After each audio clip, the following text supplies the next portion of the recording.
გამარჯობა, გიორგი ტომასიანი გახლავთ ჩვენთან ერთად. გიორგის ჩვენი მაყურებელი იცნობ სხვადასხვა ეთერებიდან. ის საერთაშორისო ურთიერთობების სპეციალისტია, ძალიან კარგად ერკვევა რეგიონში. აქვს თავისი კავშირები, თავისთავად ცხადია სომხეთში უფრო მეტი და ჩვენი ინტერესის სფეროც ზოგადად ჩვენი რეგიონია, ის რა მოლოდინები გვექნება 2026-დან, იმიტომ რომ 2025 ძალიან მძიმე წელი იყო. არც რამდენად მარტივი იქნება 2026, მაგალითად იტალიის პრემიერმა უკითხა, რომ არ უნდა ელოდოთ რაღაცა იოლ თემებსო, საკმაოდ რთული იქნებაო. როგორი არის შენი ხედვა? და მოდი დავკონკრეტდეთ, მით უმეტეს 2026 არის საარჩევნო წელი სომხეთში. რამდენად მყარია ფაშინიანის პოზიციები, რას უნდა ველოდოთ, როგორი იქნება რუსეთის პოზიცია. მოდი ამაზე ნელ-ნელა მივყვეთ და ვისაუბროთ. კი ბატონო. მოგესალმებით მეც მაყურებელსაც და ძალიან საინტერესო თემა არის ნამდვილად, იმიტომ რომ სამხრეთ კავკასია შეგვიძლია თქვა ერთგვარი ყურადღების ეპიცენტრში აღმოჩნდა გასული 2025 წლის განმავლობაში პრაქტიკულად.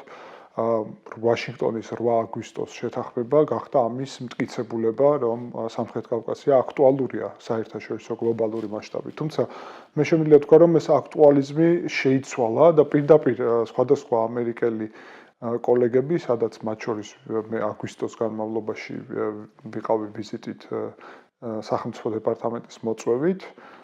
პირდაპირ ამბობენ, რომ ამ ეტაპზე მათი ყურადღება სამხრეთ კავკასიაში გადართულია სომხეთზე და აზერბაიჯანზე. გადართულია საიდან? საქართველოდან. ხო, ეს უკავშირდება იმ შიდა თუ საგარეო პოლიტიკურ ცვლილებებს და პოზიციონირებას, რომელიც სამწუხაროდ საქართველოში მიმდინარეობს და ამის შედეგად პრინციპში ფაქტია, რომ შეერთებულ შტატებთან სტრატეგიული პარტნიორობა შეჩერებული არის საქართველოში. ამის ფონზე შეერთებული შტატები ეძებდნენ აქ დასაყრდენს გარკვეულწილად, როგორც დემოკრატიის კუთხით, სადაც წარმოუდგენელი უკუსვლა გვაქვს საქართველოს, ასევე პრინციპში საკუთარი გეოეკონომიკური ინტერესების გატარების მხრივ, რაც დონალდ ტრამპისთვის, მისი ადმინისტრაციისთვის იცით, რომ განსაკუთრებით მნიშვნელოვანია და აქ სომხეთის და აზერბაიჯანის საკითხი აღმოჩნდა დროული. ერთია, რომ უკვე შეჩერებული ომი, დასრულებული კონფლიქტი პრაქტიკულად მიისაკუთრა პრეზიდენტმა ტრამპმა იმ კუთხით, რომ საკუთარ თავს მიაწერა ეს წარმატება მშვიდობის. დიახ. ფაქტია, ასე შეფუთეს ეს. მეორე მხრივ ეს გეოეკონომიკური, ლოგისტიკური კავშირების საკითხი უკავშირდება, რაც გაცილებით უფრო მნიშვნელოვანი რეალური მდგენელია, ხო? რას უკავშირდება ეს? ეს არის პრინციპში სომხეთის და აზერბაიჯანის მიერ 9 ნოემბრის 2020 წლის ცეცხლის შეწყვეტის შეთანხმების, რითაც ყარაბაღის კონფლიქტის ახალი სტატუს-კვო ჩამოყალიბდა, საბოლოო ჩამოშლა. რატო ვამბობ საბოლოო? იმიტომ რომ რეალურად აზერბაიჯანმა და რუსეთმა პარალელურად ეტაპ-ეტაპ ჩამოშალეს მთელი ეგ შეთანხმება. რაც უკავშირდებოდა იმას, რომ იქ სამშვიდობო ძალები, ლაჩინის კორიდორი, ასე შემდეგ, ყველაფერი გაქრა, დარჩა მარტო მე-9 მუხლი. მიუხედავად ამისა, რუსეთი აგრძელებს დღემდე მოწოდებას, რომ ეს მე-9 პუნქტი უნდა შეასრულოს სომხეთმა, რაც გულისხმობს რუსეთისთვის ამ ლოგისტიკურ გზაზე, კონკრეტულად საუბარია მეღრის მონაკვეთზე, ანუ ყველაზე სამხრეთში სომხეთის, მდინარე არაქსის ჩრდილოეთ ნაპირზე, რუსეთის FSB-ს მიერ კონტროლის უზრუნველყოფაზე. ცხადია, შეთანხმებაში არ არის ზუსტად გარკვეული რა იგულისხმება, ეს საკმაოდ ზედაპირულად იყო ჩაწერილი. თუმცა რუსეთს ამის ინტერპრეტაცია უნდა ისე, რომ რუსეთი აკონტროლებს ამ გზას და სომხეთი არ აკონტროლებს. სომხეთს კი მთელი წლების განმავლობაში ჰქონდა ამაზე დავა, რომ რუსეთის იქ ყოფნა არ ნიშნავს, რომ სომხეთი იქ საკუთარ ტერიტორიაზე არ უნდა იყოს. მოდი ჩვენი ახალგაზრდა მაყურებელიც რო გავარკვიოთ, ერთგვარი რაღაცა გადახვევა გავაკეთოთ წარსულისკენ, ხო? ანუ სომხეთის სახელმწიფო საზღვარს აკონტროლებდა რუსეთის ფედერაცია, ანუ რუსი მესაზღვრეები, რომლებიც არიან FSB-ს დაქვემდებარების ქვეშ. მსგავსად, როგორც ერევნის აეროპორტში იდგნენ ისინი. თუმცა ერევნის დაჟინებული მოთხოვნით და მთელი რიგი მოლაპარაკებების საფუძველზე პირველ რიგში ერევნის აეროპორტიდან გავიდნენ რუსები და საზღვრის გარკვეული მონაკვეთებიდან, ხო? გავიდნენ თუ არა სრულად სახელმწიფო საზღვრიდან რუსი მესაზღვრეები, აი ამ დროისთვის რა მოცემულობა გვაქვს, რომ ზუსტად მოვარგოთ მდინარე არაქსის, ასე ვთქვათ, ჩრდილოეთ ნაწილზე პრეტენზიას რუსეთის მხრიდან. კი ბატონო. ზვართნოცის, ანუ ერევნის საერთაშორისო აეროპორტიდან მთლიანად გავიდნენ, პარალელურად აზერბაიჯანთან საზღვიდან მთლიანად გავიდნენ, რადგანაც ძალიან უცნაური რაღაც ხდებოდა. აზერბაიჯანი, როცა ეს ყარაბაღის ომის შემდეგ და 2024 წლამდე, სადაც კი რუსეთის შეიარაღებული ძალები იმყოფებოდნენ, იქ მოდიოდა წინ აზერბაიჯანი.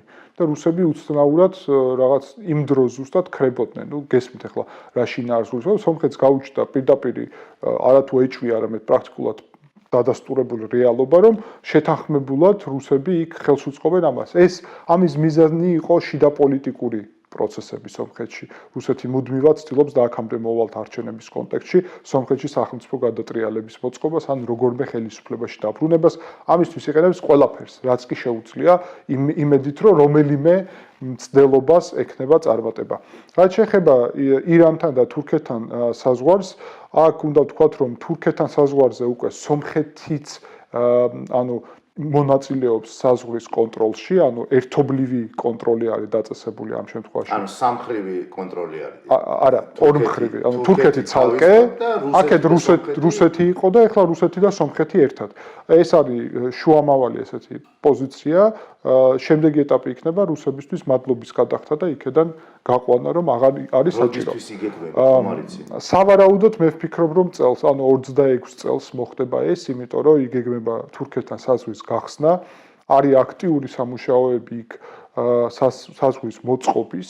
სომხურმა მხარემ ეს გააკეთა უკვე ბოლო თვეების განმავლობაში და მზად არის და ველოდებოდით დიდი ხნის განმავლობაში, რომ თურქეთი როდის დაიწყებს ამას და აი 3 დღის წინ დაიწყეს რეალურად, ანუ ალიჯანის სოფელი არის ასეთი მიმართულებით მათი სასაზღვრო გამშვები პუნქტის და გზის მოწყობა დაიწყეს, სომხური მხრიდან მარქარა ქვია, მარქარა ალიჯანის სასაზღვრო გამშვები პუნქტი იქნება. ყველაფერი მზად არის უკვე. ამიტომ ეს უკვე ფაქტობრივი მოცემულობაა. თან პრეზიდენტმა ერდოღანმა განაცხადა რამდენიმე დღის წინ, რომ იქნება წლის დასაწყისში, იანვარ-თებერვალში სიმბოლური ნაბიჯები. ცხადია, ეს საზღვრის გახსნა მესამე ქვეყნების მოქალაქეებისთვის, ასე იქნება პირველ ეტაპზე და არა სომხეთის ან თურქეთის. ეს სიმბოლური ნაბიჯი არის თავისი შინაარსით, მაგრამ ნუ აქედან იწყება პროცესი. და ირანის საზღვართან შეხება მთავარი, რასაც ვკითხეთ, რუსეთის ფსბ გაყვანილია საზღვრიდან, დარჩენილია მხოლოდ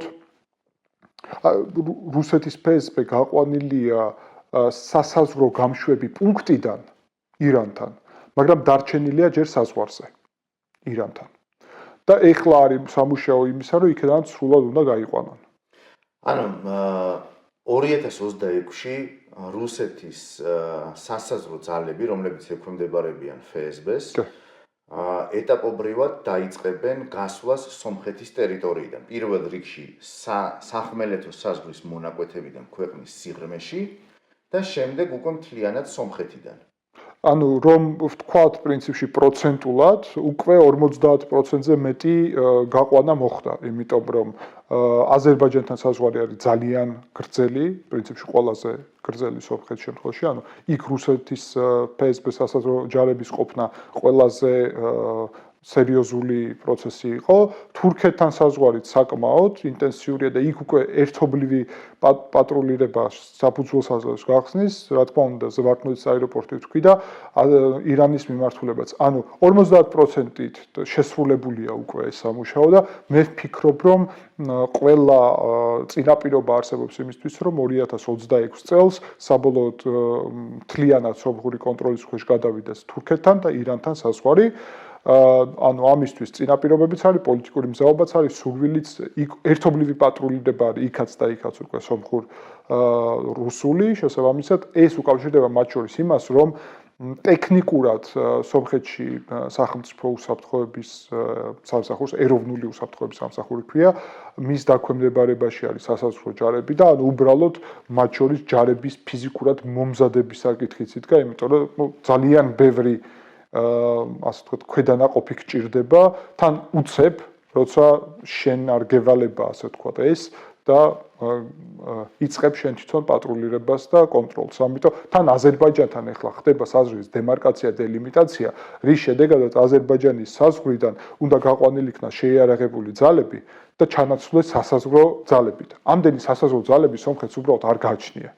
ანუ ეხლა არის აქტიური მუშაობა იმისთვის, რომ მოამზადონ და მათ შორის შეერთებულ შტატებთან ამ რამდენიმე დღის წინ ვიზიტი იყო მნიშვნელოვანი და შეხვედრები ერევანში შეერთებული შტატებიდან და განიხილავენ საზღვრის უსაფრთხოების საკითხებს. ანუ იქ ტექნიკური აღჭურვილობის საკითხიც არის, იმიტომ რომ ამ ხელა საზღვრების კონტროლი მარტო ადამიანური რესურსით წარმოუდგენელია. ელექტრონული კონტროლის საშუალებები არის, ტექნიკური შესაძლებლობები, რომელიც საქართველოშიც იყო ცხადია, ხა სომხეთის უფრო ინტენსიური დიალოგი აქვს შეერთებულ შტატებთან და ეს ყველაფერი იქით გადაინაცვლებს. ერთი კითხვა მაქვს კიდე მანდ რომ მე გადავიდე ერევნის სამოქალაქო აეროპორტიდან რუსი მესაზღვრეების გასვლა იყო უბრალოდ გასვლა თუ ისინი გადავიდნენ გვერდზე საჰაერო ბაზაზე. ანუ ეს მნიშვნელოვანი კითხვაა, იმიტომ რომ გავიდნენ თუ არა საჰაერო სივრცის კონტროლის თემიდან რუსები ერთი და აუცილებლად ამისი გაგრძელება იქნება გიუმრის 100-მეორე ბაზა, იმიტომ რომ ესეც ძალიან მნიშვნელოვანი ფაქტორია, ხო? მოდით ასე ვთქვათ, ზუსტი მონაცემები, რომელი ჯარისკაცი სად გადავიდა, რა თქმა უნდა, არც მე და არც ფართო საზოგადოება ნამდვილად არ ფლობს, თუმცა მე შემიძლია გითხრათ, მათ შორის ის, რაც საჯაროდ ხელმისაწვდომი არ არის, ზოგადი შეფასება, რომ რუსეთის შეიარაღებული ძალების ყოფნა სომხეთის ტერიტორიაზე რაოდენობრივი მათ შორის მნიშვნელოვნად არის შემცირებული. მათ შორის გიუმრის სამხედრო 100-მეორე ბაზაზე ძალიან მნიშვნელოვანი კლება არის. ბევრი არის წასული უკრაინაში. ანუ რუსეთს დასჭირდა ეს და ჩვენ გვესმის რატომაც. მაგრამ მეორე მომენტიც არის, მე რაც ვიცი, ასევე ეს არაფორმალური ინფორმაცია არის, იმიტომ რომ ამისაც წყარო დასახელება პრაქტიკულად შეუძლებელი იქნება, რომ სომხურმა მხარემ პრინციპში, როდესაც რუსეთს ჰქონდა სურვილი, რომ ახალი როტაციით გამოაგზავნოს კიდევ რაოდენობა ამ ბაზაზე, უბრალოდ უთხრეს, რომ ჩვენ ამის საჭიროებას ვერ ხედავთ. და გარკვეულწილად ბაზის ფუნქციონირებას, ანუ შეწყვეტაზე არ არის საუბარი ამ ეტაპზე ნამდვილად, თუმცა ეს de facto ნაწილობრივ ფუნქციონირების დაქვეითება იყო, იმიტომ რომ უბრალოდ საჭიროება ამის აღარ არის. სომხეთი ამას ვერ ხედავს. საქართველოსთან მიმართებით მაგალითად 1999 წელს სტამბოლში, როდესაც ეუთოს სამიტი გაიმართა, მოგეხსენება, იქ იყო მიღებული გადაწყვეტილება რუსული კონტინგენტის საქართველოსთან გაყვანის შესახებ, როგორც მესაზღვრეების, ასევე, ასე ვთქვათ, იმ სამხედრო ობიექტების, სამხედრო ბაზების, რომელიც საქართველოს ტერიტორიაზე იყო, მათ შორის აფხაზეთის ტერიტორიაზე, რომელსაც ვერ აკონტროლებდა ოფიციალური თბილისი, ხო? ანუ არსებობს თუ არა რაღაცა საერთაშორისო მსგავსი დოკუმენტი სომხეთის შემთხვევაში, სადაც არის გაწერილი გარკვეული ვადები რუსების გასვლის შესახებ. ეს ბაზები და თუ არ არის, მიდის თუ არა ამ საკითხზე რაღაცა ამ საკითხის დამუშავება. ბაზების საკითხი თუ არ ვწდები არის დაახლოებით 40-იან წლებამდე გათვლილი ორმხრივი შეთანხმებით. შესაბამისად, საერთაშორისო არანაირი დოკუმენტი არ არის, ორმხრივი დოკუმენტია, მარტო სომხეთი და რუსეთი წინა ხელისუფლებამ გაახანგძლევა ეს და როგორც გითხარით, დაახლოებით 2045 წლამდე თუ არ ვწდები, ან შეიძლება რომელიმე იმ წლებს უკავშირდება 40-იანი წლების შუა რიცხვებში. თუმცა ეს სულაც არ ნიშნავს იმას, რომ შეიძლება არ დადგეს ვითარება, როდესაც სომხეთი ამას დააყენებს დღის წესრიგში და გადახედავს. აქ არის მიზანშეწონილობის საკითხი და რისკების კონტროლის საკითხი. გაცილებით უფრო მნიშვნელოვანია იქ რეალურად სომხეთში რა ხდება, ვიდრე მარტო ბაზა. იმიტომ რომ არა, მაგით მივდივარ ზუსტად, რომ ის რაც სომხეთში ხდება, აუცილებლად მაგაზე ძალიან ვრცლად უნდა ვისაუბროთ, მაგრამ რუსეთის სამხედრო ყოფნა სომხეთში რამდენად არის ძალის დემონსტრირების ინსტრუმენტი მოსკოვისთვის, ერევნის წინააღმდეგ და რამდენად ხდება მისი გამოყენება. ნუ მე არ ვამბობ, რომ ძალით მაინც ტანკებით საქართველოში იყო, გორშიც ვნახეთ და სხვაგანაც ვნახეთ 90-იანებშიც და მერეც, მაგრამ ნუ სომხეთის შემთხვევაში აი ამ ინსტრუმენტის გამოყენება, ან ამითი დაშინება, ან ამითი რაღაცა სპეკულაცია, ან მუქარა, რამდენად იგრძნობა ერევანში რუსეთის ჭრილი. ეს რუსეთის ჩრდილი მნიშვნელოვნად კლებულობს და უკვე ავახსენეთ რა პროცესი ხო უკავშირდება ამას, თან ფიზიკური შემცირებაც რაოდენობის ტექნიკის მიმართულებითაც შეგვიძლია ვთქვათ, რომ უკრაინაში ვითარების ფონზე არანაირი სერიოზული ცვლილებები, ანუ დანამატი პირიქით, საუბარია რომ რაღაც ტექნიკა გადაიტანეს აქეთ სომხეთიდან, ასევე ავიაციური კომპონენტი, რომელიც ერევანში ერებუნის სამხედრო ბაზაზე არის, ასევე არანაირ სერიოზულ მატებაზე საუბარი არ არის. შესაბამისად, სომხეთში ესეც პირდაპირ საფრთხე რუსეთისგან არ იგრძნობა, ჯერ ეგ ბაზა უბრალოდ მაგ მასშტაბის არც არის, არც იყო არასდროს, ეხლა მით უმეტეს არ არის. თუმცა მე ხშირად სომხეთში ინტერვიუების დროს ვამბობ, რომ აუცილებლად უნდა სომხეთმა განახორციელოს მნიშვნელოვანი სამხედრო კონტროლი, ფიზიკური სამხედრო ბაზაზე, იმისთვის რომ ბაზა არ იქნას გამოყენებული სომხეთის წინააღმდეგ. მე ამას ვარაუდობ, იმიტომ რომ ეს არ არის გამორიცხული, როდესაც ჩვენ საუბრობთ რუსეთზე, როდესაც რუსეთს მნიშვნელოვანი გეოპოლიტიკური ამოცანები აქვს სომხეთში და ვერ ეგუება ახალ შექმნილ რეალობას, ამავდროულად წარუმატებელია მისი მცდელობები შიდა პოლიტიკურად როგორმე ხელისუფლება დაიბრუნოს. ამიტომ მე სრულადაც არ მიმაჩნია რუსეთში რომ რაციონალური ყოველთვის რაღაც გადაწყვეტილების მიმღებები არსებობენ, იმიტომ რომ ეს ნამდვილად რაციონალური ნაბიჯი არ იქნებოდა სომხეთის წინააღმდეგ ბაზის ჩართვა, თუმცა გამორიცხული ნამდვილად არ არის. არც ისეა რომ ალბათობა დიდია მაგის, მაგრამ მაინც გამორიცხული არ არის. ამიტომ ეგ საფრთხები არსებობს და პრინციპში მე ჩემი წვლილი მაქვს იმაში, რომ ყურადღებას ყოველთვის ვამახვილებ სომხეთის ხელისუფლების მაგ მიმართულებით და ვიცი რომ ძალიან ინტენსიურად მათ შორის აკვირდებიან იქ მოვლენებს. ახლა არ დგას ბაზის საკითხი დღის წესრიგში, რადგანაც თუ ჩვენ ვნახავთ რეალურად რუსეთისგან de facto განთავისუფლების პროცესის milestone-ებს, ან ნაბიჯებს მნიშვნელოვან, ეგ შეიძლება იყოს ბოლო ნაბიჯიც კი. მანამდე გაცილებით უფრო მეტი გასაკეთებელი საკითხი არის, სადაც ჩემი აზრით საკმაოდ კარგი ტემპით მივდივართ წინ. ეს უკავშირდებოდა FSB-ს და სასაზღვრო ჯარების საკითხს, ეს უკავშირდებოდა სომხეთის ეროვნული უსაფრთხოების სამსახურის რუსეთის გავლენიდან გამოსვლას, რაც პრინციპში მეტწილად წარმატებით მიმდინარეობს განსაკუთრებით ახალი ხელმძღვანელის პირობებში, რომელიც 99 წელს არის დაბადებული, ანუ პრაქტიკულად დამოუკიდებელ სომხეთში და რუსეთში განათლება მიღებული არ არის. პირველი სუსის ხელმძღვანელია, რომელსაც რუსული განათლება არ აქვს, ანუ FSB-ს განათლება.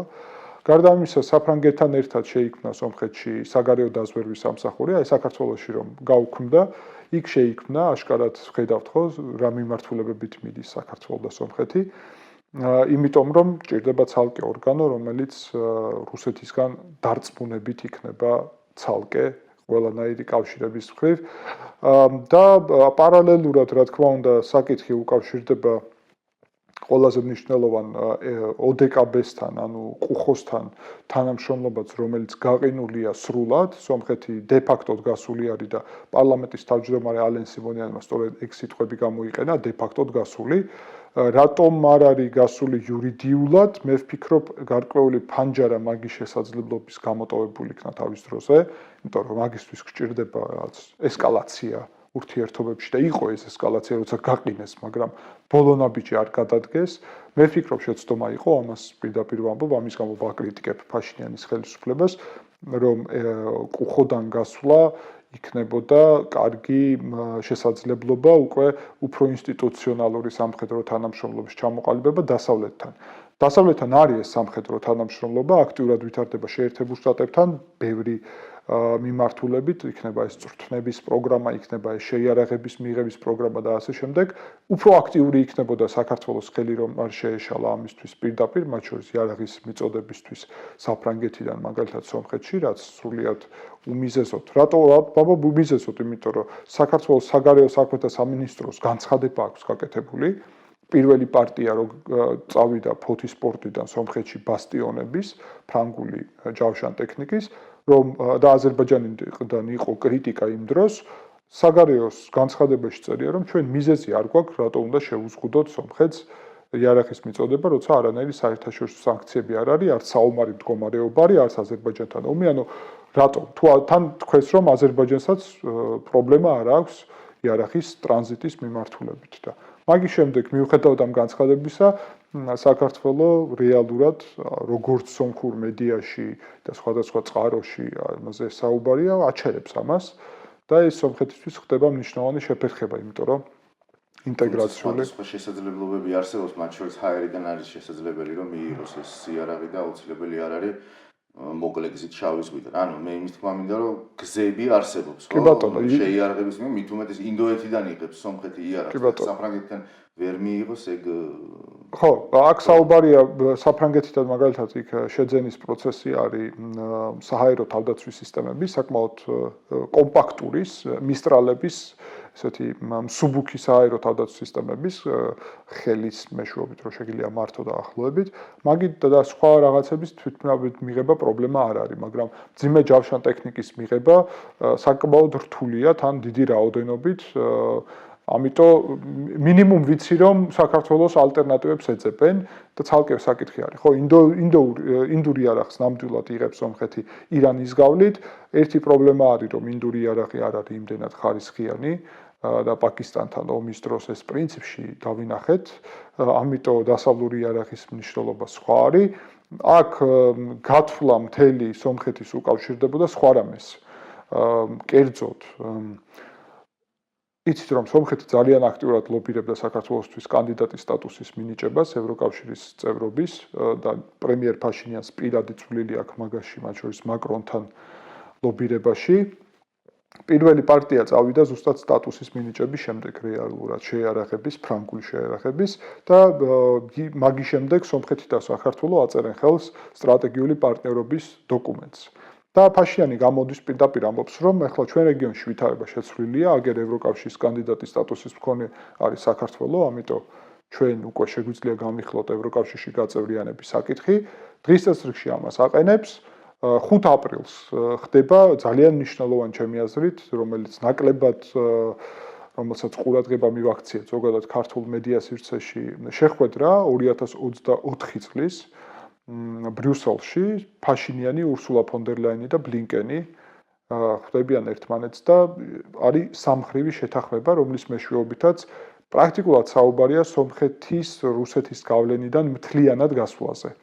ტექნოლოგიური, სამხედრო, ეკონომიკური, მათ შორის დონაციაზეც კი არის საუბარი, იმიტომ რომ სომხეთის გასვლა ევრაზიული კავშირიდან იქნება უზარმაზარი დარტყმა სომხური ეკონომიკისთვის და ამის ალტერნატივები. მართალია სომხური ეკონომიკა პატარაა და რეალურად დასავლეთს აქვს შესაძლებლობა ეს რთული პერიოდი ძალიან მარტივად, მაგრამ ერთი საკითხი დგას. როგორ ვის გავლით, იმიტომ რომ სომხეთი არის landlocked country, და ესა ქვეყანა, ანუ არ აქვს გასასვლელი ზღვაზე და რეალურად ორი საზღვარი აქვს ჯერ გახსნილი საქართველოსთან და ირანთან, თურქეთთან და აზერბაიჯანთან ჯერ არა, თუმცა გაიხსნება. ამიტომ სომხეთში ეს შეთანხმება ეს სამხრივი იდება და ევროკავშირი და შეერთებული შტატები საქართველოს გავლით ყველაფერს მოგაწვდითო, მათ შორის ბირთვულ საწვავს, იმიტომ რომ იქ არის ატომური სადგური, რომელსაც დიდი წვლილი აქვს სომხეთის ენერგეტიკაში და ჭირდება სპეციფიკური საწვავი, რომელიც რუსული არის რეალურად მხოლოდ, მაგრამ ეხლა წარმატებით უკრაინაში ამერიკელებმა გამოსცადეს ალტერნატიული საწვავი რუსული ტიპის რეაქტორებისთვის, ოღონდ ამერიკული წარმოშობის გამოდის და ამიტომ სომხეთს იმედი აქვს, რომ ახლა შეუძლია, იმიტომ რომ რუსეთისთვის ერთ-ერთი ბერკეტი ზეწოლი სომხეთზე, ხო, იქ ბევრი ბერკეტი არის, იყო ელექტროსისტემა, ახლა ამაზე ვისაუბრებთ, რომელიც ჩამოართვეს რუსეთს, ანუ ენერგეტიკული სისტემა, რკინიგზა, ატომური ელექტროსადგური და ასე შემდეგ, ძალიან ბევრი სხვა სისტემაც, ანუ მთლიანად სომხური სახელმწიფო ჩამოკიდებულია რუსეთზე და იყო და ეს არის კარგი მაგალითი ჩემი აზრით ჩვენთვის კიდევ ერთხელ შეხსენება, იმიტომ რომ მგონი გვავიწყდება მე და შენ არა, მაგრამ ჩვენ საზოგადოებას ნაწილობრივ რუსეთთან მოკავშირეობა არ გამოდის და თუ ვინმეს ეჭვიეპარება სომხეთს შეხედეთ. იმიტომ რომ იყო მოკავშირე ბჭყალებში, ცდილობდა ერთადერთი რითაც ეს დამთავრდა არის საკუთარი სახელმწიფოს ჩაბარება რუსეთისთვის, გაღარიბება საიდანაც ხალხი გარბის და სომხები მიდიოდნენ, დემოგრაფიული კრიზისი იყო, კატასტროფა, ეხლა ვითარება გამოსწორდა, აღარ არის წასვლა და ცოტა კი მომატებაც კი არის მოსახლეობის და მთლიანი სტრატეგიული ობიექტების ჩაბარება და უბრალოდ შენი ეკონომიკის და მოსახლეობის გაღატაკება. ეს არის რუსეთის სტრატეგიული ამოცანა. გარდა ამისა, შენზე დამოკიდებული რომ გაგხადოს. შესაბამისად, სომხეთს აი ყველაზე მეტი მცდელობა ჰქონდა, რომ რუსეთთან მართლა მოკავშირე ყოფილიყო, იმიტომ რომ იყო იქ პოლიტიკური ელიტა, რომელსაც ჯეროდა, რომ ამის შედეგად შეიძლება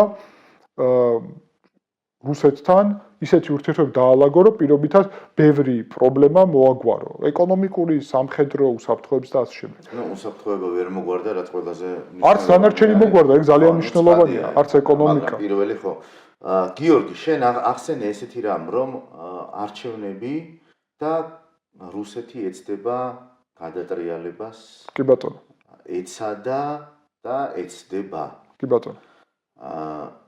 რა მოლოდინები არსებობს ერევანში, შენ პირადად რა მოლოდინები გაქვს ამისი, რაზე საუბრობთ საერთოდ ხმამაღლა, რომ რაღაცა დამცავი მექანიზმები შემუშავდეს იმისთვის, რომ უბრალოდ რაღაცა გადატრიალება და აჯანყება და რაღაცა არ მოხდეს. სანამ გადავალ მაგ კითხვაზე, უბრალოდ ლოგიკურად დავასრულებ წინაზე, რაც ვამბობდი და იქიდან ზუსტად აქეთ გადმოვალ. 29 ნოემბერს იმ აპრილში, სადაც შეთანხმება შედგა, საქართველო ოფიციალურად უკვე ცვლის ბიძინა ივანიშვილის ცნობილი გამოსვლით პარლამენტთან, გლობალურ ომის პარტია დაცხადებს ევროკავშირს და ცვლის ამ კურსს.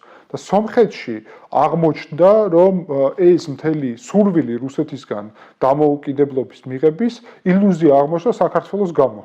საქართველოს შეცვლილი გეოპოლიტიკური ვექტორის გამო. მე ვფიქრობ, ამაზე აქცენტი იმიტომ არის მნიშვნელოვანი, რომ ჩვენ ხშირად შიდა პოლიტიკურად საქართველოში კითხვებს ვაუთ, რატომ მოხდა ეს ასე, ამ ტაიმინგით, ამ მნიშვნელობით.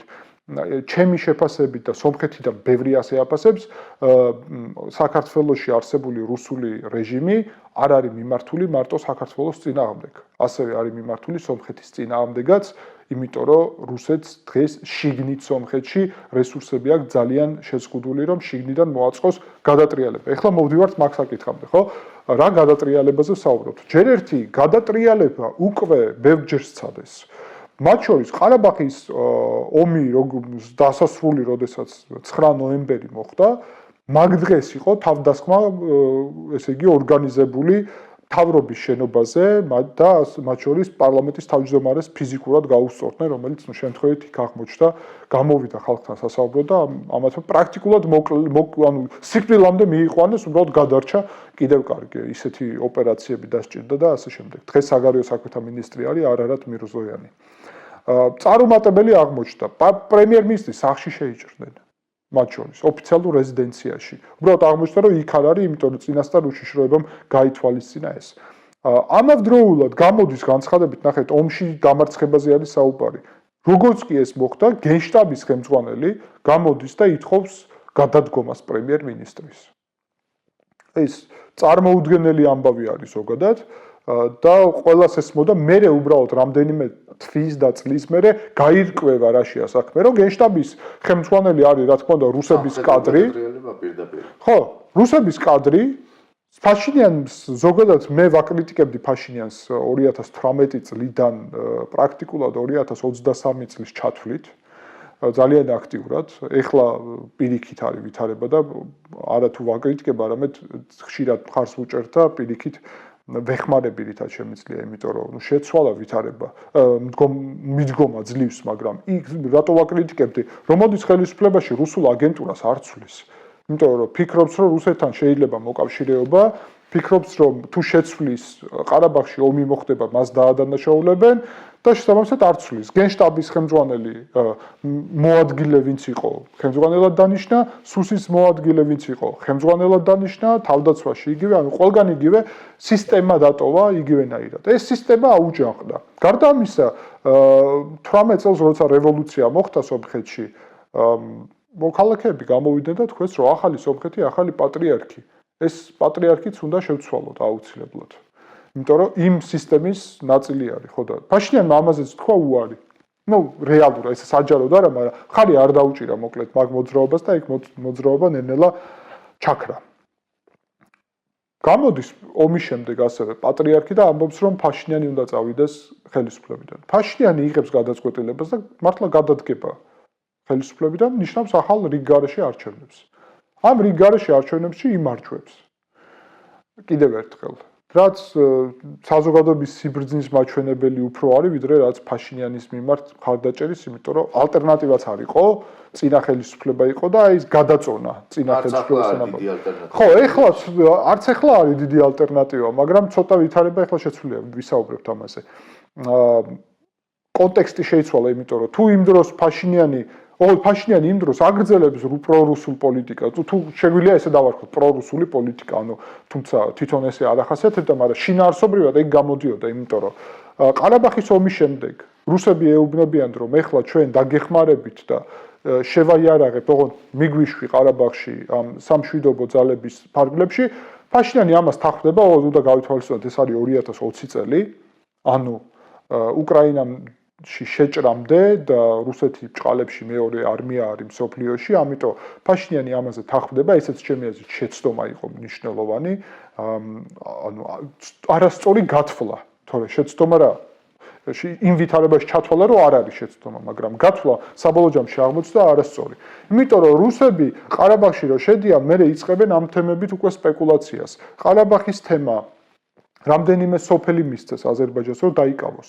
აი ამ სამშვიდობო პროცესში უკვე. და ყოველი ეს გადაცემა ფაშინიანის წინააღმდეგ იყო აგორებული. ეს როცა დაინახეს რომ არ მუშაობს, შემდეგ უკვე ძირითადი გათვლა წავიდა იმაზე, თან უკრაინაში ომი დაიწყო, რუსეთი დასუსტდა, ყარაბაღში ესეთი პოზიციები უკვე აღარ ქონდა რუსეთს, მზად აღარ იყო აზერბაიჯანთან პირობითად ომისთვის, აზერბაიჯანმა ეს მდგომარეობა გამოიყენა, თან რუსებსაც უნდათ ამის გაკეთება, ამის მიზეზი იყო ერთი, ყარაბაღის სრული დაცლა სომხებისგან, იქ უნდა ყოფილიყოს ფაშინიანის გადაგდების, ხელისუფლებიდან გადაყენების ან გადატრიალების მოწყობის საბაბი, მიზეზი. ეს ასევე არ მოხდა. საკმაოდ უცნაურად ბევრი მიზეზის გამო, მაგრამ ასევე არ მოხდა, იმიტომ რომ მოქალაქეებმა უბრალოდ გაიაზრეს, დაინახეს, ეს ძალიან საინტერესო ფაქტორია ზოგადად სამსჯელოდ. მეორე მომენტი არის, აზერბაიჯანი პარალელურად იწყებს სომხეთის ტერიტორიაზე შეჭრას. და ეხლა უკვე ვიცით, მაგრამ იმ დროს არ ვიცოდით, სომხეთის ახალი თავდაცვის მინისტრი, ვინც იყო, ეხლა მოსკოვში იმალება და ძებნაში არის. ეს მინისტრი ეხლა ბრალდება მის მიმართ არის ის, რომ ბრძანებას აძლევს შეიარაღებულ ძალებს, რომ უკან გამოიწვიონ. სომხეთის სუვერენული ტერიტორიიდან ეს ყარაბაღთან კავშირში არ არის. სევლიჭის მიმართულებით. ანუ ერთ-ერთი ტბის მიმართულებით მოკლედ სომხეთში. და ამ ტერიტორიებს აბარებს. და შემდეგ ეს თავდაცვის მინისტრი რომელიც შოიგუსთან ხდება პირველი ვიზიტით, როცა ფაშინიანი ნიშნავს, ყველა იცოდა, რომ არის ემისარი, ანუ რუსები ეუბნებიან, რომ ეს კაცი დანიშნე და ეხლა შენ შეიარაღებულ ძალებს ისეთ მდგომარეობაში მოვიყვან, რომ აზერბაიჯანული საფრთხე ნიველირებული იქნება, ანუ მოგვარებული. ამას აკეთებს და შეიარაღება არ მოდის, რატომ? ეს მნიშვნელოვანი ფაქტორია ასევე. ყარაბაღის ომის დროს აღმოჩნდა, რომ ეს შეიარაღების ფარგლებში მყოფი, ესე იგი, ისკანდერები თურმე ვარდება, მაგრამ არ ფეთქდება. ფაშინიანი ამას ოფიციალურად აცხადებს. მართვის ცენტრი, ასე ვთქვათ, სომხეთს არ ქონდა სრულად და რუსეთი აკონტროლებდა. მეორე მიმართულება არის, რომ სომხეთმა შეიძინა Su-30 SM ბოლო ერთ-ერთი ბოლო მოდიფიკაციის რუსული თვითმფრინავები, რომლებსაც უნდა ქონოდათ შესაძლებლობა თუ რამე სააერო მიმართულებით თავდაცვის, იქნებოდა დრონებთან თუ F-16-ებთან, იმიტომ რომ აზერბაიჯანში თურქული F-16-ები იყო იდგა და ჰაერშიც იყო რეალურად. ნუ არის მაგაზე საუბარი, ეგ უკვე სპეციალისტებმა უნდა თქვან, იმიტომ რომ საუბარია იქ სომხეთის ტერიტორიაზე იყო ჩამოგდებული სომხური Su-25 და ვინ ჩამოაგდო დღემდე შიდა სომხურ დისკუსიაში ნამდვილად მსჯელობის საგანია, ანუ ეს ჩამოაგდო აზერბაიჯანის რომელიმე თვითმფრინავდა თუ F-16-მა. მაგრამ ამაზე საინტერესოა ფაშინიანმასაც უთქვამს, რომ ჩვენ ნებისმიერ შემთხვევაში F-16-ის წინააღმდეგ ვერაფერს გავაკეთებდით, იმიტომ რომ ეგ თურქეთთან ომის პროვოცირებას გამოიწვევდა. მოკლედ, რთული კომპლექსური საკითხია, მაგრამ რატო ვამბობ ამას? რუსეთი პრაქტიკულად ყველა ამ მიმართულებით ისეთ ხაფანგებს უწყობს ფაშინიანს, რომ ხელისუფლებიდან როგორმე შეცვალოს. ეს არ გამოდის არც ყარაბაღის დაცლა, არც აზერბაიჯანის უშუალო შეტევა, სომხეთის ტერიტორიაზე და ოკუპირებული აქვს 200 კვადრატულ კილომეტრამდე დღეს აზერბაიჯანს, რამდენიმე მიმართულებით, ბომბავს შიგნით ქალაქებს, ანუ პირობითად საქართველოს რო წარმოვიდგინოთ სენაკი და კასპი, ანუ რაც კონფლიქტის ზონასთან კავშირში არ არის და აზერბაიჯანი ამას აკეთებს და სომხეთი პირველად მიმართავს რუსეთს და კუხოს ოდეკაბეს ორმხრივი შეთანხმებებით და მრავალმხრივი, იმიტომ რომ აქამდე მას ეუბნებოდნენ რომ იქ ყარაბახია, ყარაბახი საერთაშორისოდ არ არის თქვენი ტერიტორია, ასე რომ ჩვენ არანაირად არ დავიცავთ. ეს იყო ბოლო პრორუსული ნაბიჯი ზოგადად სომხეთის ისტორიაში ჩემი აზრით, იმიტომ რომ აი წერტილი დაესვა ზუსტად იმას, რაზეც იყო აგებული სომხურ-რუსული ურთიერთობები, რომ ყველაზე რთულ ვითარებაში და ეს ფანჯარა არ გამოიყენა შემდეგ უკვე თვითონ რომ კუხოზე ეთქო საბოლოოდ უარი. ხო, დე ფაქტოდ გამოვიდა აქედან, კუხოდან, ანუ ყველაფერი კავშირი გაყინა საერთოდ, მაგრამ არ გავიდა ორგანიზაციიდან ჯერ. რეალურად ეხლა შეუძლია ტექნიკურად დღესაც, მაგრამ უბრალოდ მაგისთვის მინიმუმ გარემო უნდა იყოს რაღაცა, რომ ესე ცარიელ მოწმენდილ ცაზე მეტი რაღა მოწმენდილიცა უნდა იყოს. არა, რა უნდა იყოს ეხლა იდეაში. არა, ეხლა მოწმენდილიცა არის, ანუ ურთიერთობებში დაძაბულობა ეხლა ამ მომენტში არა. ხო, წინ შეხვდა კიდევაც, ხო? ხო, ეხლა რომ ბოლომდე ლოგიკურად დავასრულოთ, ხო? წინა თემა, უბრალოდ ჩვენ ხედავთ, რომ პირველად აი ამ მექანიზმს იყენებენ და რუსეთი ამბობს, რომ ჩვენ არ ვიცით თქვენი საზღვარი სად არის. და ამაზე პასუხობენ, რომ შეიძლება არიცი 10 მეტრით, 100 მეტრით, აქეთ არის თუ იქეთ, პირობითად რუკაზე შეიძლება საბჭოთა რუკებზე შეიძლება 100 მეტრამდე არ იყო გარკვეული საზღვარი, მაგრამ აზერბაიჯანი პირველად შეიჭრა არა თუ პოზიციების საკითხი იყო, ანუ თვითონ სასაზღვრო რომ აქეთ ერთი პოზიცია თუ იგეთ, არამედ სერიოზულად შეიჭრა, ანუ ქალაქ ჯერმუქთან დგას ეხლაც აზერბაიჯანის შეერაღებული ძალები რამდენიმე კილომეტრში, რაც წარმოუდგენელი ამბავია, ანუ სასაზღვრო ამბავი არ არის რეალურად. და ეს ზეწოლის მექანიზმად გამოიყენებოდა სომხეთის წინააღმდეგ, მათ შორის ამ ყარაბახის დისკუსიაში. სომხეთი ამას აკეთებს, როგორც კი პასუხი არ არის, ეუბნებიან, რომ მზად ვართ კუხოდან გამოვაგზავნოთ მისია და გავარკვიოთ აზერბაიჯანის შესული არის თუ არა თქვენ ტერიტორიაზე, ოღონდ ჯერ არ ვიცით თქვენი ტერიტორია რომელია, იმიტომ რომ აზერბაიჯანთან ხო საზღვარი არ გაქვთო გავლებული. ამაზე მოკლედ სომხეთი უკვე პასუხობს, რომ აი აქ ფაშინიანი ჩემი აზრით ბოლოს აქ ხდება უკვე და საზოგადოებასაც ამას კარგად აწვდის, რომ აი აქ უკვე სხვა ალტერნატივა არ გვაქვს, გაყინავს ურთიერთობებს კუხოსთან, რუსეთთანაც ორმხრივ ურთიერთობებს და ევროკავშირის თავაზობს ევროკავშირის სადამკვირვებლო მისიას და პატიჟობს სადამკვირვებლო მისიას ევროკავშირის. პარალელურად შემდეგ უკვე იწყება აზერბაიჯანთან გარკვეული დინამიკის პოზიტიური ურთიერთობები, გარკვეული იქ ორმხრივი აღიარებები, ტერიტორიული მთლიანობის და ასე შემდეგ. და ამის პარალელურად პირველი დელიმიტაცია დემარკაციას მონაკვეთი ხდება, მართალია სომხეთი სიმბოლურ ნაბიჯს აკეთებს და იმ მონაკვეთში ხდება, სადაც სომხეთი თმობს ტერიტორიას. იმიტომ რომ ბევრ მონაკვეთში არის, რომ სომხეთი აკონტროლებს სასაზღვრო აზერბაიჯანის ტერიტორიას და პირიქით აზერბაიჯანი სომხურ ტერიტორიას. ხდება ასეთი გაცვლა, იქ აზერბაიჯანსაც ჰქონდა პატარა მონაკვეთი, უფრო დიდი სომხეთის მოკლედ საქართველოსთან საზღვრიდან არც თუ ისე შორს. და როგორც კი ეს ხდება, რეგიონის სასულიერო ლიდერი ამ ტაბუშის რეგიონის იწყებს პოლიტიკურ მოძრაობას. ტაბუში სამშობლოსთვის შემდეგ უკვე ცვლის და წმინდა ბრძოლა. და ამას სრულიად სომეხთა კათოლიკოს პატრიარქი გარეგინ მეორე, რომელსაც ეხლა უკვე ყველა პრაქტიკულად ეძახის სახელი და გვარით კატრიჩ ნერსისიანი და ასე მივმართა ვაწი. ასე ვთქვათ, ლოცვა კურთხევას აძლევს და მხარს უჭერს ღიად, რომ დაიწყოს ეს ბრძოლა. და მოკლედ ეკლესია ერთვება პოლიტიკურ პროცესში მთლიანად, რომ როგორმე ფაშინიანი გადააგდონ ხელისუფლებიდან. ნუ ეს ღიად არის რუსეთის დავალება, ეხლა უკვე ნათელი არის. თურმე ეხლა დაკავებული არის ეგ სასულიერო პირი, მათ შორის და კიდე რიგი სასულიერო პირები, თურმე ეს ის სასულიერო პირია, რომელიც ეჩმიაძინში ჩაიკეტა, ხო? ეგეც არის დაკავებული. ხო, ეგეც არის დაკავებული, მაგრამ ეს სხვა არის. ეს კიდე სხვა. ხო, ეს კიდე სხვა არის.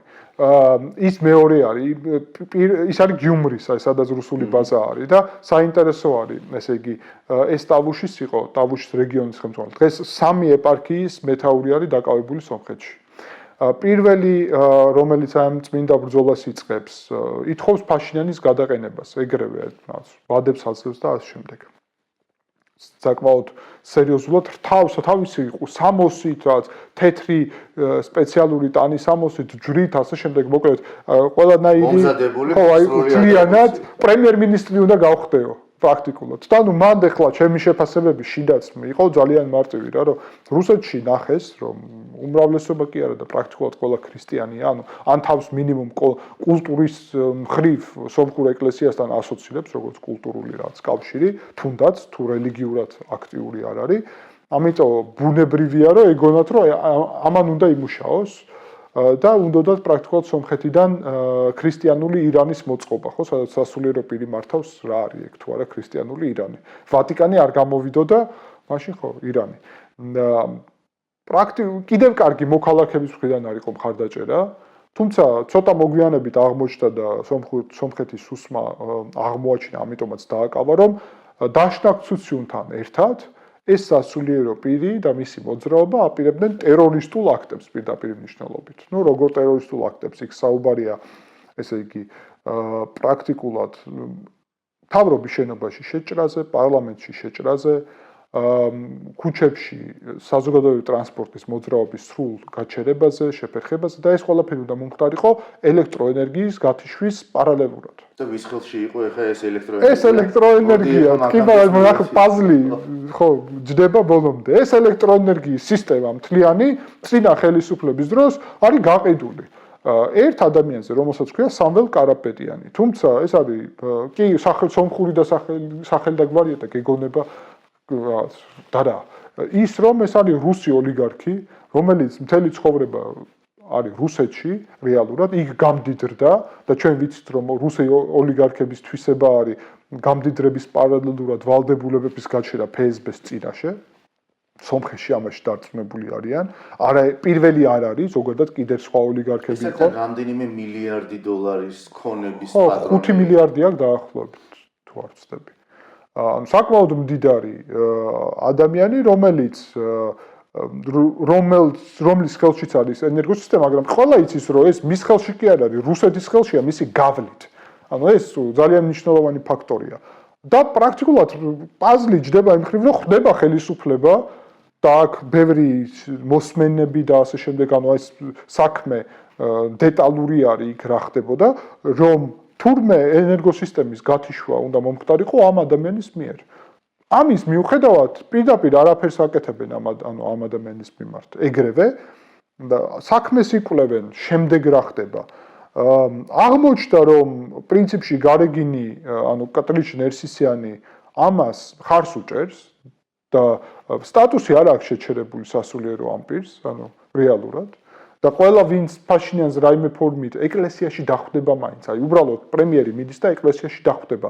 სტატუს უჩერებს, რომ შენ ფაშინიანი თურქია, ეგ ახალი მოდა არის, ეხლა მოკლედ ეგრევე შეგიძლია დააბრალო ეგ, იმიტომ რომ ეს ყველაზე სენსიტიური თემა არის და ასე მუშაობს იქ რუსული პროპაგანდა. რუსული პროპაგანდა იქ ესე მუშაობს პირდაპირ რა და ეხლა აი მაგალითი რუსული პროპაგანდის მუშაობის.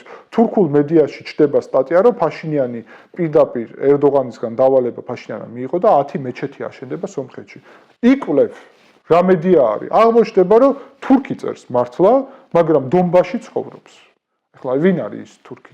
მაგაზე ბევრი აზრი ხომ არ არის საჭირო. ეს მათ შორის თურქეთშიც კი არიან ტიპები, რომლებიც რუსეთთან არიან კავშირში და რუსეთს ესმის, რომ თვითონ თუ დაწერს ამას რუსული მედია, ეს არ იქნება სენსიტიური, თურქულ მედიაში თუ გაჩნდება პირობითად რუსეთთან ვერ დააკავშირება მას და ეს სენსიტიურობა შეიძლება გამოჩნდეს. ნუ ის რომ მარგარიტო სიმონიანი ფაშინიანს ეფენდის ეძახის და ასე შემდეგ ღიად მაგის შემდეგ აკრძალეს სოლოვიოვის გადაცემები სომხეთში, ჰიბრიდული ომის ნაწილია.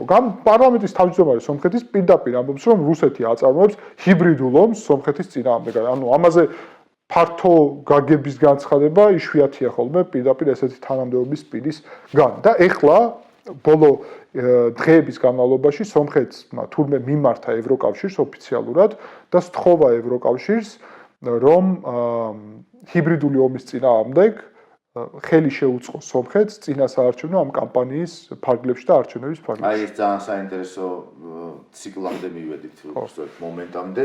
ანუ მოსალოდნელი არჩევნები, ის რაც დეზინფორმაცია არის, ანუ პროპაგანდა, რასაც აკეთებს, როგორ ებრძვის ფაშინიანი ამ პროპაგანდას, ეხლა სალავიოვი აკრძალეს ეს კითხვი, მაგრამ აკრძალეს თუ არა მაგალითად რუსული არხების მაუწყებლობა. კი ბატონო. რა ბედი ეწია ელექტროსისტემას, ვიცი რომ სახელმწიფომ დაიბრუნა, მაგრამ მაინც როგორ რა ამის შესახებ, ხო? რა ნაბიჯები იდგმება?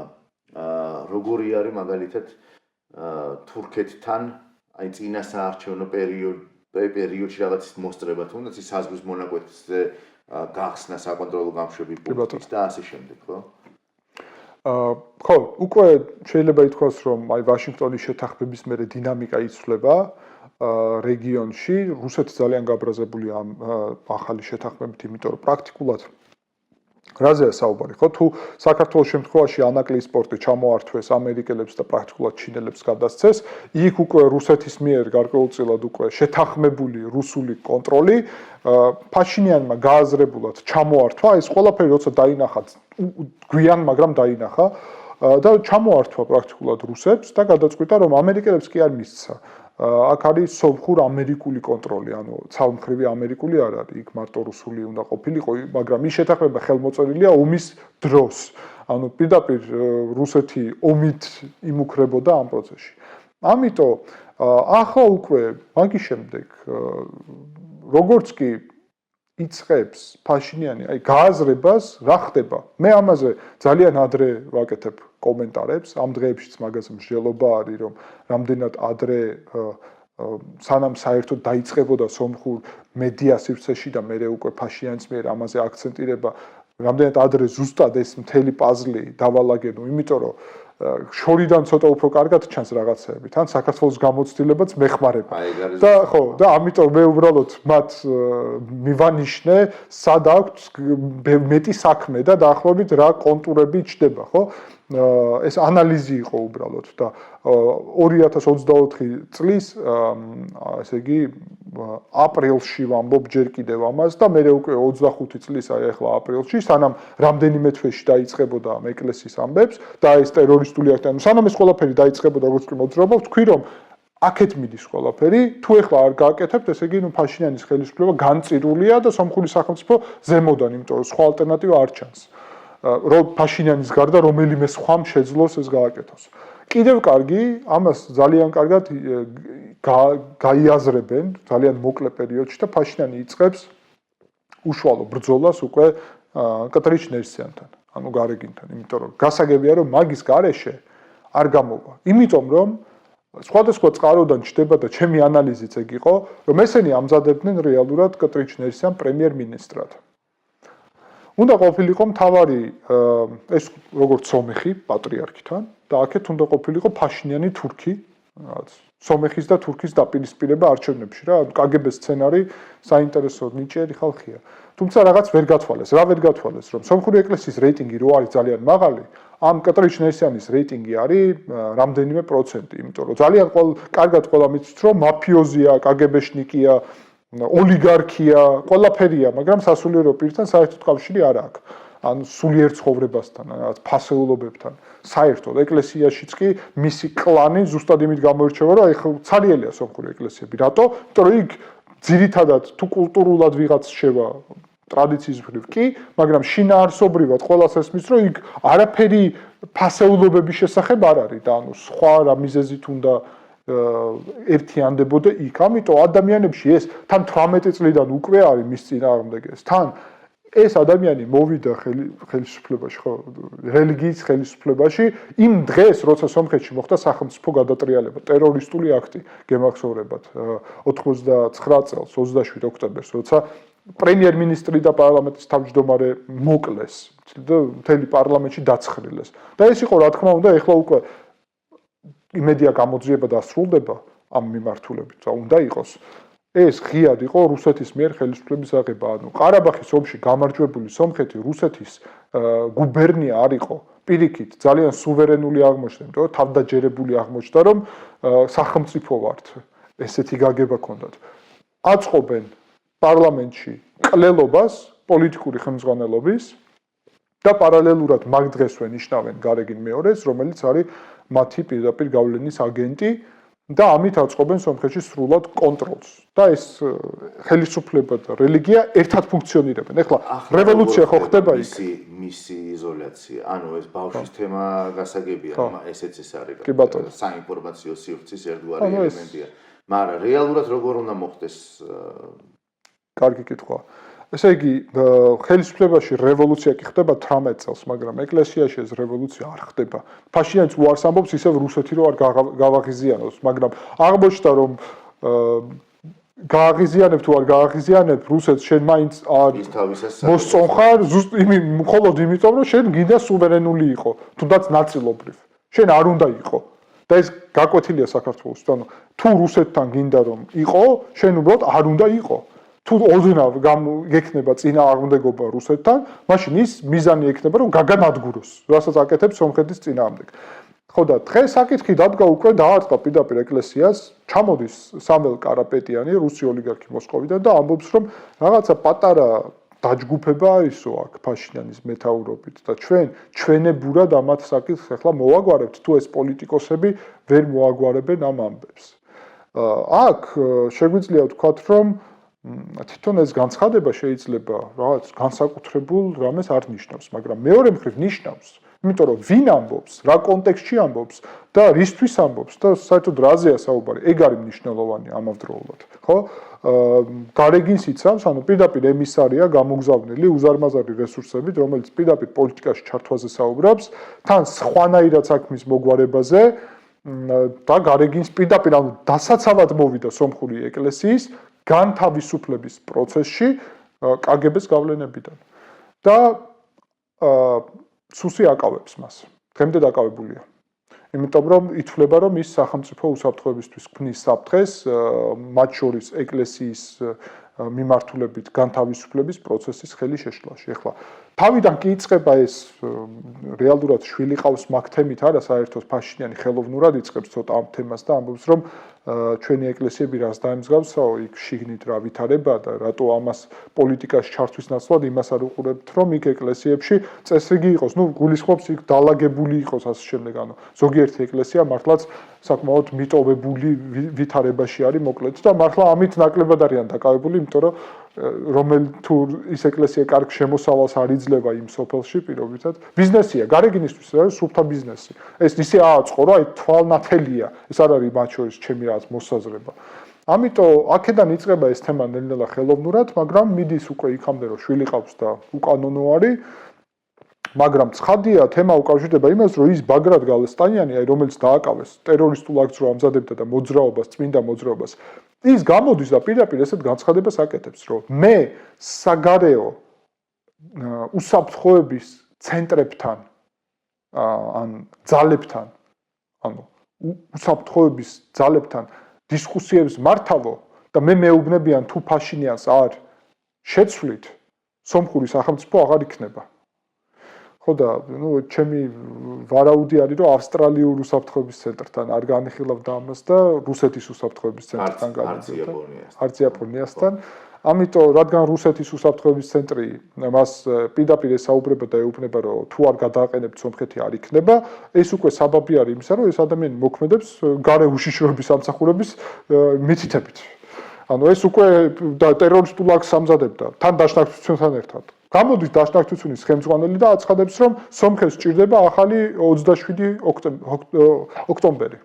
ანუ ის ტერორისტული აქტი, რომელიც 1999 წელს მოხდა. ანუ ხელისუფლების ფაშინიანის და სხვა ლიდერების მკვლელობა. ფაილები გამოდის მოსმენა და რას გეკმავდნენ?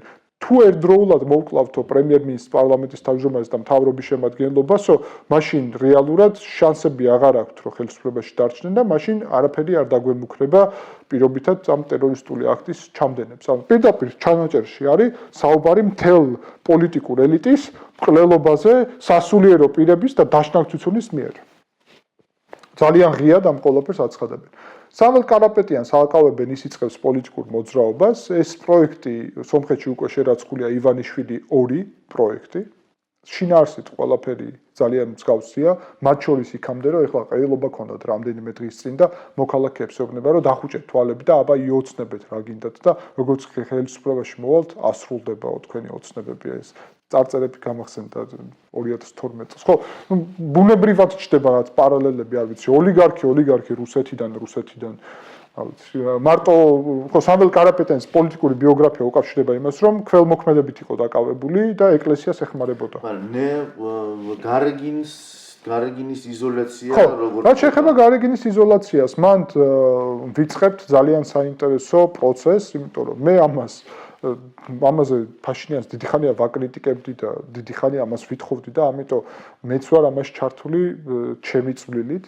მათ შორის ჩემი იქ სამოქალაქო და პოლიტიკური კაპიტალით საზოგადოებაში და ნელ-ნელა თემა წავიდა იქეთ, რომ ერთი სასულიერო პირი უკვე ღიად ადგა და შეეწინააღმდეგა გარეგინს, იმიტომ რომ ჩანაწერები გავრცელდა, სადაც მას ავალებენ.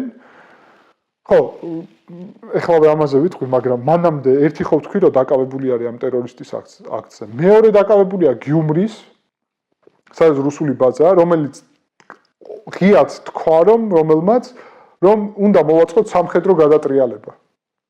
ანუ პირდაპირ მოუწოდა სასულიერო პირმა. ხო, რა თქმა უნდა. სასულიერო პირმა სამხედრო გადატრიალება და გაჩნდა საფრთხეები, რომ რუსული ბაზაც იქ არის და ეს იქაურია და რა კავშირშია ეს ყველაფერი. ამიტომ მისი დაკავებაც მოხდა პირდაპირ სახელმწიფო გადატრიალებაც კი არ ქვია მაგას, ხო, არ ვიცი, აჯანყებაც ალბათ სამხედრო აჯანყებისკენ მოწოდება არის მოკლედ. ეს ერთი. და მესამე არის დაკავებული ამ სასულიერო პირის ამბავზე, იმიტომ რომ რეგიონის მეთაური კიდევ ერთი კოტაიქის თუ არა გაწოდნის, კი, ურეკავს სასულიერო პირს და ეუბნება, რომ აუცილებლად უნდა მოხვიდე ოპოზიციის მიტინგზე. ოჯახთან ერთად. ეს სასულიერო პირი ეუბნება, რომ მე არ მცალია იმ ტაძარში, სადაც მსახურობ, მოქალაქეები მოდიან, უნდა მოვემსახურო მათ სხვადასხვა. არ მცალია თქვენი მიტინგისთვის და მოკლედ ემუქრება და აიძულებს და ამის ჩანაწერები არსებობს. ოპოზიციის ვისი? რობერტ ქოჩარიანის. რობერტ ქოჩარიანი არის ვლადიმერ პუტინთან ერთად ნასწავლი KGB-ში ყველაზე ღია პრორუსული ფიგურა სომხეთში, დაშნაკცუცუნის სულიერი მამა პრაქტიკულად, მოკლედ ბევრი თავისი პარტია არ აქვს, მაგრამ დაშნაკცუცუნი ითვლება მის პარტია. თუმცა ოფიციალურად არ არის, მაგრამ ყველა იცის. ხო და ამ სასულიერო პირს ხელმძღვანელს აკავებენ. და ეს სასულიერო პირი ეხლა უკვე ღიად მე აცხადებს, რომ მე აღარ ვემორჩილები მოკლედ გარეგინს. და იმას შვებიან, ართმევენ ჩინს თუ სამს თუ როგორ რაც ქვია მაგას, ანუ ჩამოართვეს სასულიერო პირის სტატუსი, წოდება, კი ბატონო. მიუხედავად ამისა, წყვეტს რომ Փაშინიანის და ყველას ჩემიც მათ შორის მოწოდებით, რომ ჩატაროს ლიტურგია, მიუხედავად ამისა. და ეს მეც ჩავედი და მივიღე მონაწილეობა ამ ლიტურგიაში. პირველი ლიტურგია იყო, რომელშიც არ გაჟღერდა კტრიჩნერსიანის სახელი და გვარი, როგორც სომეხთა პატრიარქის. მათი შეფასებით ეს არა ლეგიტიმური იყო, იმიტომ რომ სანი ჰქონდა ჩამორთვებული. ჩვენი შეფასებით კი პირიქით, ძალიანაც ლეგიტიმური იყო, იმიტომ რომ ასეთი ჩამორთმევები ძალადაკარგულია, თუ მათ არ გააჩნიათ დასაბუთება და ეს არის მარტო ტექნიკური. არჩევნებამდე Փაშინიანი შეძლებს გარეგინის იზოლაციას? ხო, ეხლა მოვდივართ მაგამდე. ხო, არ ვიცი, ეს იზოლაცია თანაში გამოიხატება ან დაკავებაში თუ რაღაცა სხვაში, მაგრამ ცოტა უბრალოდ რომ ბევრია მომენტი, ამიტომ დავიწყე ეტაპობრივად, მაგრამ მიქედან აი ეხლა სადაც ვიყავით, ეს რამდენიმე თვის წინ იყო, ეს რამდენიმე თვე კიდე ბევრი მოვლენა მოხდა. შემდეგ უკვე კიდევ ერთი სასულიერო პირი დგება და თალინში და იქაც ჩავდივართ და იქაც ვიღებთ მონაწილეობას ლიტურგიაში. და იქაც ხდება ეს განთავისუფლების პროცესი, მერე უკვე კიდევ ერთი ასეთი პროცესი ხდება უკვე სხვა რეგიონში და სასულიერო პირი დგება იქ და იქაც ჩავდივარ და იქ ჩამოდის რეგიონის ხელმძღვანელი. და იღებს მონაწილეობას ლოცვაში, რომელშიც არ ჟღერს სრულიად სომეხთა კათოლიკოს პატრიარქის სახელი. ანუ პირველი ეპისკოპოსი ხდება, რომელიც ეწინააღმდეგება მას. და ეს პროცესი მე მატულობს და პარალელურად ეხლა ბოლოს მივედით იქამდე რომ 10 ეპისკოპოსი განუდგა გარეგინს. ხო, და ეხლა უკვე განუდგა, რაც ბოლო იყო რომ 10 ეპისკოპოსმა მიტინგი სავით სასულიერო მიტინგი პატარა ჩაატარეს ეჩმიածინში მოსთხოვეს მისი გათავისუფლება იმ დროს როცა წირვალოცვას ატარებდა თვითონ ეჩმიაცინის ტაძარში იქვე და ძალიან ბევრი პოლიცია დაძაბულობა და ასე შემდეგ იყო ეს იყო ორგანიზებული იმისთვის რომ უკვე დისკომფორტი ეგრძნო თავისივე ასე ვთქვათ სახლში სადაც ცხოვრობს იქ რეზიდენცია იქვე აქვს ეჩმიածინში აქედან მივდივართ გადაწყვეტამდე და დღესაც ამაზე ხშირად ინტერვიუებში საუბრობ სომხეთში როგორ უნდა გადაწყდეს ეს ამბავი მე მიმაჩნია არის საუბარი ხო არ გამომრჩეს პროცესი ჩდება საუბარი რომ გარეგინ მეორის ძმა რომელიც არის ეზრას ნერსისიანი რომელიც არის რუსეთში ეპარქიის ხელმძღვანელი არის კგბ-ს აგენტი ამაზე არის საუბარი ფაშინიანი გამოდის და ამას ღიად ამბობს და ყველა მთელი ოპოზიცია უქნება რომ ეხლა დოკუმენტი წარადგინე რას ქვია ესე უბრალოდ ადამიანს ეუბნები რომ არის კგბ-ს აგენტი ნუ ფაშინიანი ამას ნელ-ნელა რამდენიმე კვირა ავითარებს და აგერ რამდენიმე დღის წინ 3 დღის წინ სომხეთის სუსმა გაასაჯაროა დოკუმენტი რომ ეზრას ნერსისიანი ანუ გარეგინის ჰალალი ძმა რუსეთის ეპარქიის ეხლაც მეთაური რომელსაც 3 კვირის წინ პუტინმა медаლი მისცა ახალი არის კგბ-ს აგენტი ამაზე ოპოზიცია ამბობს რომ მე რა ანუ ჯერ არ გვიჯერაო მე რა ნუ ოპოზიცია თვით ლუსტრაცია სომხეთში დაიწყო ლუსტრაციის პროცესი ყველა ასე აფასებს პირველი საბუთი არის რომელიც ადასტურებს ამას და უკვე იქიდან იწყება რომ გარეგინიც არის კგბ-ს აგენტი ახლა არ ვიცი საბუთს გაასაჯაროებენ თუ არა მაგრამ ახლა არის მსჯელობა იმაზე რა გააკეთონ იმიტომ რომ გარეგინი ახლა განიხილავს რომ წავიდეს რუსეთში და იქიდან მართოს სომხური ეკლესია როგორც ანუ ქმნიან იმ გარემოს რომ თვითონ გადადგას ნაბიჯი და წავიდეს არა სომხეთში არა რუსებს უნდათ ეგ რომ წავიდეს იქ და იქიდან მართოს ანუ დარჩეს ალტერნატიული ეკლესია შექმნას სომხეთში ახლა მთელი ამბავი იმაზე რომ ეს არ უნდა მოხდეს არ უნდა გავუშვათ და რეალურად ან 10 ეპისკოპოსმა უნდა გაათავისუფლოს საუბარია რომ შეიძლება მომდევნო რომელიმე კვირას ფაშინიანი შეიძლება ეხლაც შობაზე და ასე შემდეგ ნახოთ არ ვიცი გადაწყდეს რომ ფაშინიანი მივიდეს და ეჩმიածინში და 10 ეპისკოპოსმა გამართოს და გარეგინის სახელი უკვე ეჩმიაცინის ტაძრიდან ამ თავარი ტაძრიდან არის მოდეს იქვე ამისი რეზიდენცია და იქვე იმყოფება ეს კიდევ ერთი პოლიტიკურ სასულიერო რელიგიური ჟესტი იქნება იმიტომ რომ მისი ლეგიტიმაციის დაცლა ხდება ხო ეს ხო პოლიტიკური შინაარსის მატარებელი პროცესი არის მთლიანად ანუ ლეგიტიმაციის დაცლის პროცესი ამავდროულად ნუ საუბარია ჩემი მათ შორის შემოთავაზება ის არის რომ ძალიან ბევრი სისტემა დგას იმაზე რომ ეს ადამიანი ფიზიკურად იმყოფება იმ სავარძელში რომელიც ითვლება სომეხთა კათოლიკოს პატრიარქის სავარძლად და ამიტომ ერთი ვარიანტი არის მისი დაკავება და ამ პროცესში ეკლესიის გათავისუფლება თუ შემდეგ უკვე სხვა გზა აღარ ექნება ალბათ დათანხმდება იმაზე რომ წავიდეს ამ თანამდებობიდან იმიტომ სომხური სახელმწიფო დღეს თავაზობს პირდაპირ ეუბნება რომ მოდი გაგიშვებთ ამ თანამდებობიდან უსაფრთხოების გარანტიებს მოგცემთ, არსად არ წახვალ სომხეთში დარჩები, ჩვენთვის წყნარად იქნები და არც ჩვენ გვინდა რომ მაინც და მაინც ახლა იმიტომ რომ ეს სენსიტიური თემა არის, ხო, კი ბატონო. თუ კი გარეგინი გაუშვა. ეს ნიშნავს ავტომატურად იმას, რომ ზაფხულში დაგეგმილ არჩევნებზე გაიმარჯვებს ფაშინიანი? ანუ ავტომატურად ნიშნავს ამას?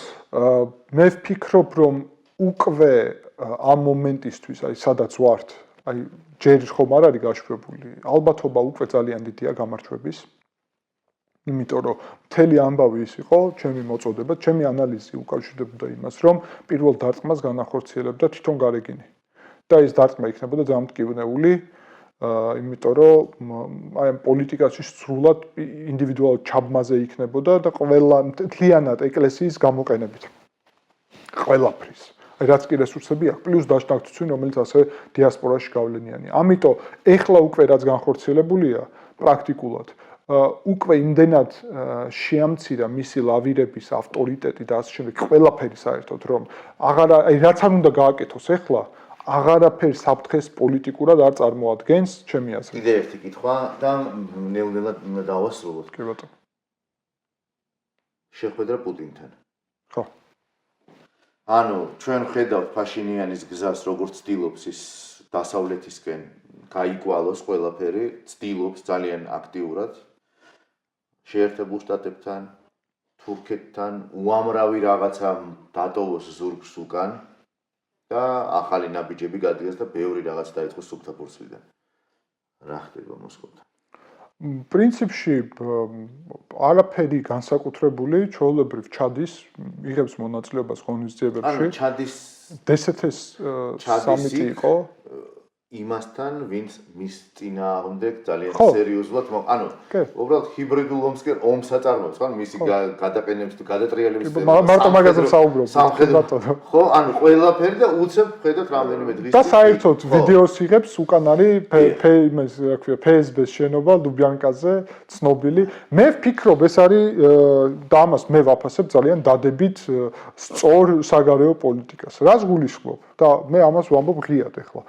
არის გასაკეთებელი კიდე რამდენიმე საკითხი, გარეგინის საკითხის ბოლომდე მოგვარება, დაშნაკთვისონი როგორც KGB-ს მთავარი ინსტრუმენტი საკითხის მოგვარება, ეს წინა ხელისუფლება, რომელსაც საერთოდ ხო, რადგან საქართველოში რუსეთს შეუძლია ოპოზიციის აკრძალვა, სომხეთშიც პრორუსული ოპოზიციის აკრძალვა შეიძლება ალბათ, ანუ იმ ადამიანების, ვინც არჩევნები გააუქმა წინა რეჟიმის დროს და რევოლუცია დასჭირდათ მოქალაქეებს, რომ ხელისუფლება დაებრუნათ, ასევე შეიძლება საერთოდ წინა პრეზიდენტებს, რომლებსაც თან ბრალი ედებათ 1 მარტში 2008 წლის 1 მარტს ცეცხლი გახსნეს და 10 მოქალაქე მოკლეს მიტინგის დროს ერევანში, ასე რომ იგივე ფაშინიანიც იღებდა მონაწილეობას, ანუ 10 წლის წინ ვიდრე რევოლუცია მოხდებოდა, 10 ადამიანი მოკლეს და მაგით ჩაახშეს საერთოდ საპროტესტო მოძრაობა.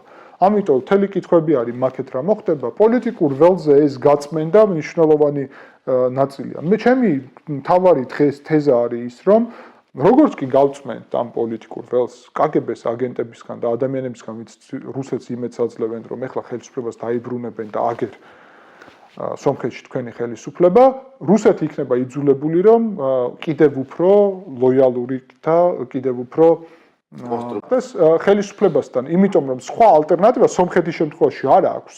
ეს ხო საზღვარი ხო არ გააჩნიათ. ბაზების საკითხი მცირდება, ანუ რა უნდა გააკეთოს? აზერბაიჯანთან ომის წახალისება ყოველთვის იყო დღის წესში, მაგრამ დღეს არის ვაშინგტონი და რომელიც აბალანსებს ამას, თან თვითონ აზერბაიჯანსაც დიდად აღარ ჭირდება ამ მომენტისთვის მაინც. სომხეთთან დაძაბულობა, იმიტომ რომ რუსეთის გავლენის ქვეშ მყოფი საქართველოს ტრანზიტის მხრივ უკვე პრობლემებს უქმნის აზერბაიჯანს და თავად აზერბაიჯანსაც ჭირდება სომხეთი როგორც სატრანზიტო ქვეყანა აზერბაიჯანში. რუსეთს მაგიტო უნდა ეხლა მთავარი საკითხი, რუსეთს რაში ჭირდება სომხეთი? რუსეთი აკონტროლებს დღეს თავის ტერიტორიას საქართველოს პროქსი მთავრობის მეშვეობით ირანი, რომელიც მისი მოკავშირეა, თუ სომხეთსაც დაიბრუნებს კონტროლის ქვეშ, ევრაზიის ჩრდილოეთიდან სამხრეთამდე მთლიანად კონტროლი აქვს მოსკოვს. ანუ რაც იმას ნიშნავს, რომ ნებისმიერი აღმოსავლეთ-დასავლეთის მიმართულებით მოძრაობის ნებართვა და ეს ყველაფერი არის ერევნის ინტერესშიც. ეს ყველაფერი არის ერევნის ინტერესში, იმიტომ რომ ეს უზრუნველყოფს მშვიდობას აზერბაიჯანთან და თურქეთის ქვეყნებთან ურთიერთობას, სომხეთს ხდის ლოგისტიკურ ქვეყანად, რაც საქართველოს ძალიან კარგად იცის, რამდენად კარგია გინდ ფინანსურად, გინდ ურთიერთობების დაბალანსებისთვის მეზობლებთან, მაგრამ საქართველოს კარგავს ამ ყველაფერს. ჩემი აზრით ძალიან არასწორი საგარეო და საშინაო პოლიტიკის შედეგად, რაც სერიოზული საფრთხეების მომტანი არის, იმიტომ რომ სომხეთს ეს საფრთხეები ჰქონდა იქედან რომ კონფრონტაციულ რეჟიმში იყო, რუსეთის გავლენაში იყო და არ ჰქონდა ბერკეტები ლოგისტიკურ კავშირებზე. საქართველოს დაახლოებით მაკეთკენ მიდის ახლა, ნაწილობრივ მაინც. ხო, ეს არის ძალიან რთული. გიორგი, ძალიან დიდი მადლობა მინდა გითხრა შენი დროისთვის. თემა არის ამოუწურავი, რეალურად ხა უამრავი კუთხე არის, უამრავი ქვედინება არის, რასაც ჭირდება ჩაღრმავა, ჭირდება დისკუსია, უბრალოდ პლატფორმა ჭირდება სხვა. ძალიან გულითადად მინდა რომ სომეხ ხალხს და სომხეთს წარმატება უსურვო, ცხადია და ჭირდება მას ეს წარმატება აუცილებლად და გაითვალისწინოს უამრავი ის გამოწვევა, რომლის წინაშეც დგას, იმიტომ რომ ჩრდილოეთში რეალურად ძალიან ძლიერი ადამიანი დგას, რომელიც ცდილობს და მუდმივად ეცდება საკუთარი ინტერესების გატარებას. კიდევ ერთხელ ძალიან დიდი მადლობა და წარმატებები. საინტერესო დისკუსიისთვის.